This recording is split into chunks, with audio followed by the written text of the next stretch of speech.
வணக்கம் நண்பர்களே, big Boss season 8ல இன்னைக்கான முதல் ப்ரோமோ வந்திருக்கு. இந்த ப்ரோமோல பாத்துட்டீங்கன்னா, ரஞ்சித் 10வது வாரம் கேப்டனா இருக்கிறதுக்கு தகுதி இருந்துச்சா? இல்லையா? அப்படின்னு சொல்லிட்டு கேள்வி கேட்கிறாரு.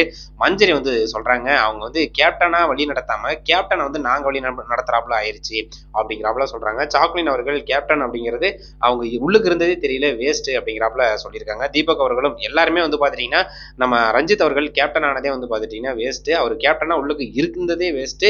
கேப்டன் மாதிரியே அவர் நடந்துக்கல. அவர் அங்க கேப்டனுக்கான வேலை எதுவுமே செய்யல அப்படிங்கிறது தான் எல்லாரோட குற்றச்சாட்டா இருக்கு. முத்துக்குமாரன் எந்திரிச்சு ஒரு ஹைலைட்டான ஒரு பாயிண்ட் சொல்லியிருக்காரு.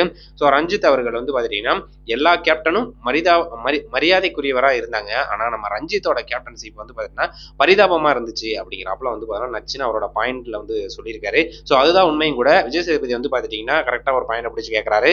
சௌந்தர்யா மேட்டர்ல மூஞ்சில் அடிச்சாப்புல சொல்லணும்னு சொல்லி அப்ப அந்த கோவப்பட்டு பேசுனீங்க. அதுக்கப்புறம்லாம் பாத்துட்டீங்கன்னா கேப்டனா ஒருத்தர் தப்பு பண்ணும்போது, கேப்டனா நீ அந்த வீட்டை நிர்வாகம் பண்ணும்போது நீங்க என்ன பண்ணீங்க அப்படிங்கிற ஒரு கேள்வி கேட்கறாங்க.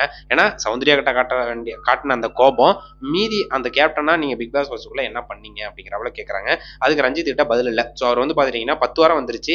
இனிமே நான் திருத்திக்கிறேன், இனிமே நான் மாத்திக்கிறேன், இனிமே நான் பழகிக்கிறேன் அப்படின்னா அந்த பிக் பாஸ் ஹவுஸ்க்குள்ள ரொம்ப சிரமம். ஏன்னா அந்த ஃபைனலே வரப்போகுது. இப்போ 70 நாள் நெருங்கிடுச்சு, 70 நாள் வந்துருச்சு, மீதி ஒரு 30 நாள் தான் இருக்கு. அப்படி இருக்கும்போது நான் 5 வாரம் தான் இருக்கு, 10 வாரம் கடந்தாச்சு, இனிமே நான் போய் மாத்திக்கிறேன், திருந்திக்கிறேன் அப்படிங்கிறதெல்லாம் பேச்சுக்கு வேலைக்கு ஆகாது. ஸோ அப்படிதான் ரஞ்சித் அவர்கள் சாமி அப்படின்னு அதை அன்பா காட்டுறேன் அப்படின்னு சொல்லிட்டு ஒரு மாதிரி போயிட்டு இருக்காரு. ஸோ மற்ற டைம்ல காட்டுறது ஓகே, மற்ற டைம்ல நீங்க பேசுறதெல்லாம் ஓகே, பட் நீங்க கேப்டனா இருக்கும்போது அங்க முடிவு எடுக்கணும், ஸ்ட்ராங்கா ஒரு முடிவு எடுக்கணும், ஸ்ட்ராங்கா பாத்துட்டீங்கன்னா பேசணும், அங்க நிக்கணும். பிக் பாஸ் ஹவுஸ்க்குள்ள உங்களோட பாயிண்டா கேப்டனா நீங்க என்ன பண்ணுவீங்க, நீங்க என்ன பண்ணணும் அப்படிங்கறத நீங்க கரெக்டா பண்ணல அப்படிங்கறத எல்லாத்தோட குற்றச்சாட்டா இருக்கு. ஸோ அதை ரஞ்சித் அவர்கள் மிஸ் பண்ணிட்டாரு அப்படின்னே சொல்லணும்.